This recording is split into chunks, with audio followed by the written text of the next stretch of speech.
As I've grown up, especially in the past year or two, I feel like I've kind of lost that ability to daydream or get lost in thoughts and stuff like that.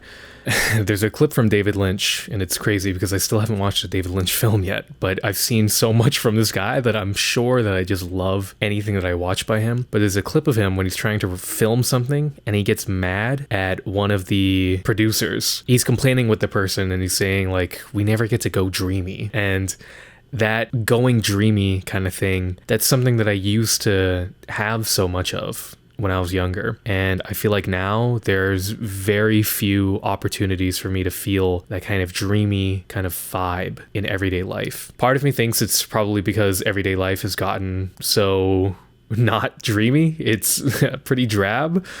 Every day I'm kind of doing something that I hate. I feel like I've gotten stuck in this 4-year degree in my last semester, so finishing it up, but I feel like I've gotten stuck in this 4-year degree that over the past 4 years I've kind of realized isn't really my thing, or isn't really the thing that I want to spend all of my time on. And so every day is just kind of a show of discipline of whether or not I can show to myself that I can get what I need to get done today without having to rely on passion, motivation, or desire, that I can just kind of fully 100% discipline my way through the day. And if I can check off all the boxes and then go to sleep on time and wake up again tomorrow to do it all over again, then I've done my part.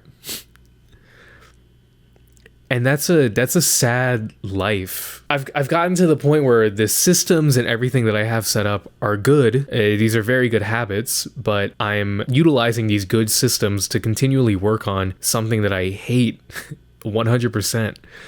And there's a Kanye tweet before he kind of went off the grid, off the rails a little bit. It's on my phone lock screen. It's 3 tweets, but one of them in particular is, "You have the best ideas. Other people's opinions are usually more distractive than informative. Follow your own vision.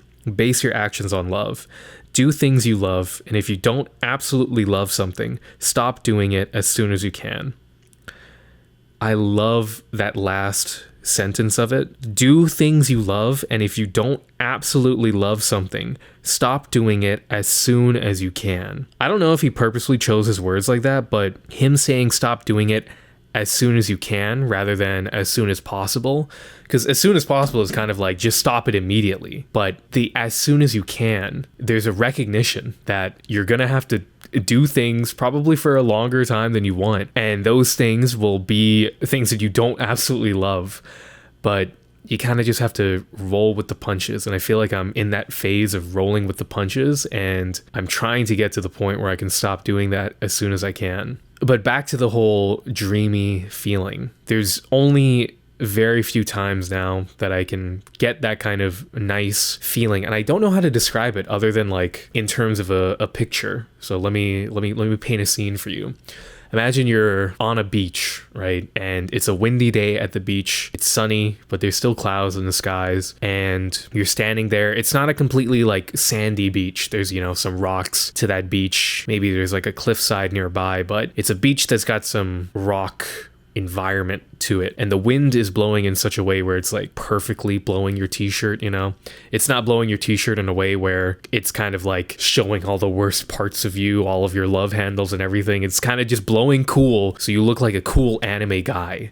All right. And you're just kind of running freely through the wind. That's kind of the closest thing that I can get in terms of describing what that dreamy feeling kind of is to me. And I only get it now. I get it very rarely, but one of the more common ways that I get it is by listening to a song. And in particular, there's one song that's from the Lazarus soundtrack. Lazarus is an anime that has just recently come out, actually. But there's a song from that created by Bonobo, I think is his name, and the song is called Rippling. And it was a song that showed up on the Lazarus trailer, like the first kind of teaser trailer. And when I watched that trailer, specifically listening to that song as well, it gave me that feeling of like freedom, limitless possibilities, basically that I could do whatever it is that I wanted to do. And I used to be able to channel that a lot more when I was younger, and I feel like it gave me a brighter outlook on life, and it just made me happier as a person. But now it's like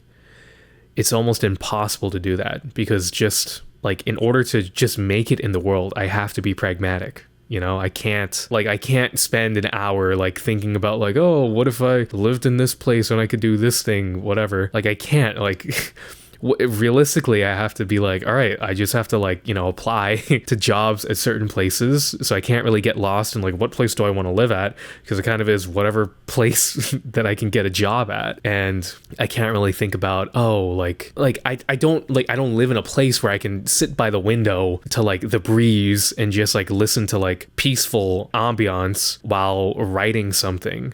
Instead, my window, when it's open, like pretty much like every single hour, every other hour, there's like police or ambulance sirens or just some group of people screaming, or I can hear like the upstairs neighbor like having a dance party, if you know what I mean. It's just it feels like suffocating. It feels like the world is compressing me in to where I can barely have enough room to breathe. Like you're in a room and the water level is rising and rising and you're reaching the ceiling closer and closer, and it's exhausting.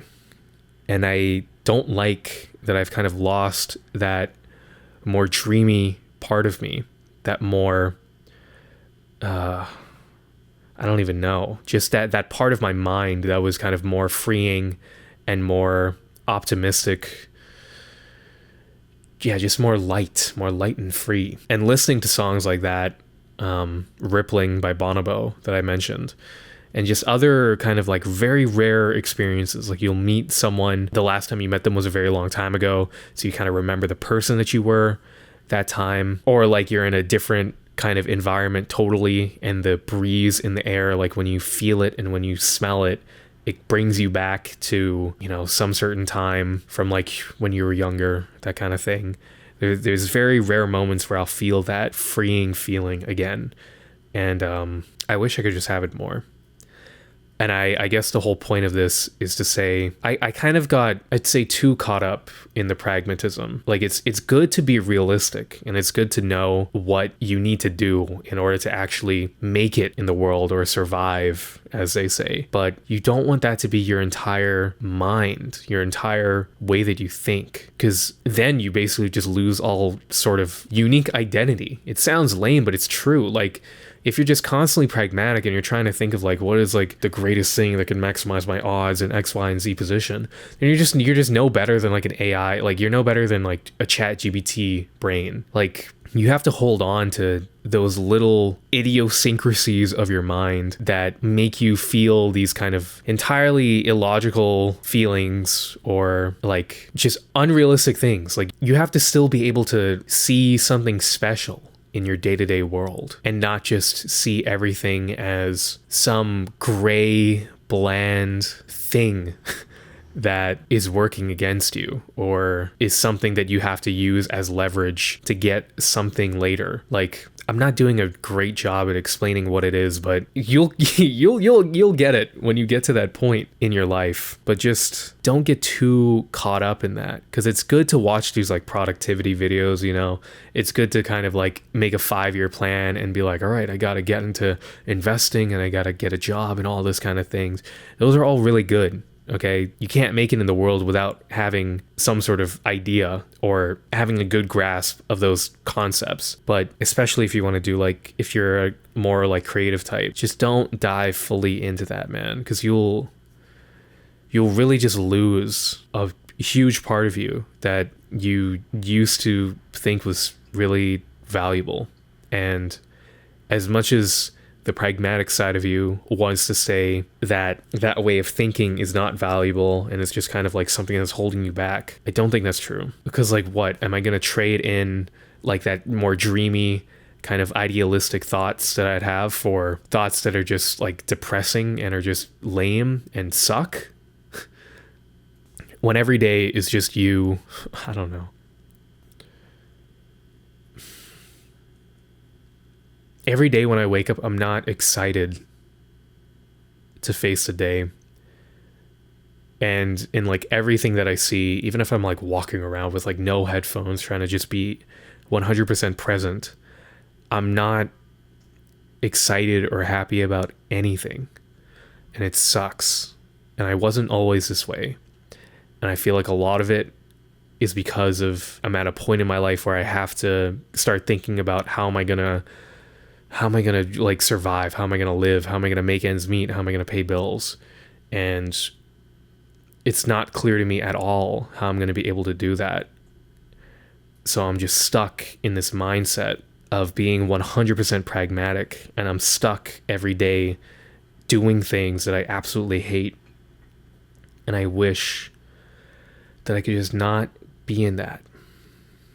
And I think it would be better if I could just still hold on to some of that dreamy, idealistic way of thinking. But I feel like I've almost lost all of it. Like there's barely any of it left. So if you're watching this and you feel similar like that in any way, just don't fully dive into it, okay? Just it's nice to just it's nice to dream sometimes, even if it's nothing that will actually happen. It's important. It's not just nice. I think it's important.